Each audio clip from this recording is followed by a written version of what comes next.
Então a doutora dá um suspiro aliviado, falando que graças aos céus, que o método que ela havia realizado funcionou.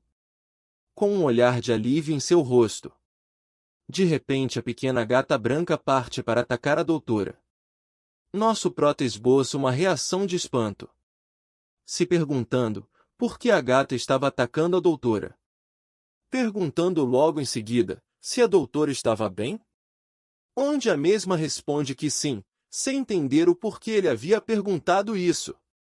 Então a cena volta para nosso prota, onde ele fala que ele estava em um sonho e a doutora Lee o despertou. Ele conta que em seu sonho, ele lembra de um figurante chamado Lord Zunjilian.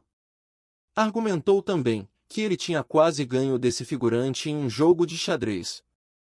Enquanto nosso prota estava pensando nessas memórias, a pequena gata branca volta a atacar a doutora. Falando o porquê essa garotinha não conseguia ver ela. O prota responde em sussurros para a gata, para ela parar com isso, chamando ela de gatinha má. Argumentando que eles não sabiam das situações atuais, daquele mundo naquele momento. Afirmando para a gata deixá-lo responsável para ele descobrir. A pequena gata fica com muita raiva, falando para a senhorita, no caso que seria a doutora Lee, dar a ela um presente, pois ela era uma gatona poderosa e merecia receber um presente e atenção, porém por ser um sistema, a doutora não podia ver a gata. Quando o prota foi se aproximar da doutora, ela insegura, se esquiva dele, e vai em direção ao figurante que encontrava-se na porta. Falando que seu trabalho estava feito e era para o mesmo liberar ela. O figurante responde que seu chefe falou que ela tinha que ficar naquele local, até nosso prota se recuperar por completo. A doutora Lee fica pasma com aquela situação e corre em direção da porta.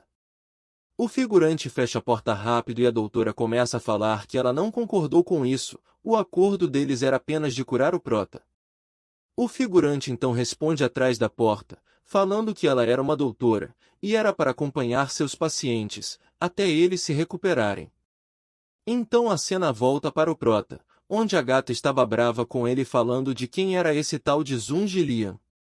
Falando para ele se explicar melhor. Então o prota responde. Chuchu, dá para você agir como uma gata de verdade, só uma vez? Assim nosso prota começa a pensar que seria uma ótima oportunidade de ele descobrir mais desse mundo paralelo chamado Peridoto. Nesse momento a gata fica com uma cara de espanto pedindo para o prota olhar a cara daquela doutora. Falando que a mesma estava com uma cara igual a um cachorro raivoso, falando com isso um tom de ironia. Ao virar, o prota fica inseguro de perguntar por que a doutora estava brava, porém mesmo assim ele cria coragem e vai perguntar. Mas nesse momento uma chuva de memórias começa a inundar nosso prota. Ele começa a se lembrar que o antigo dono desse corpo também se chamava Menchangji, e era o filho mais velho de uma família rica da dinastia Men. Onde essa família vinha de uma linhagem de negociantes conhecido na cidade montanha. Contudo, o antigo dono original daquele corpo não tinha interesse no ramo da família. Também se recorda que 10 dias atrás, quando ele estava passando na cidade de Vezan, ele foi emboscado por bandidos e foi raptado e feito de refém. O interessante desse ato de sequestro é que o prota foi sequestrado por uma mulher fora da lei, bem conhecida na região de Shanshan. Era uma soberana feminina, conhecida como Rainha Vermelha, chamada Inhulan.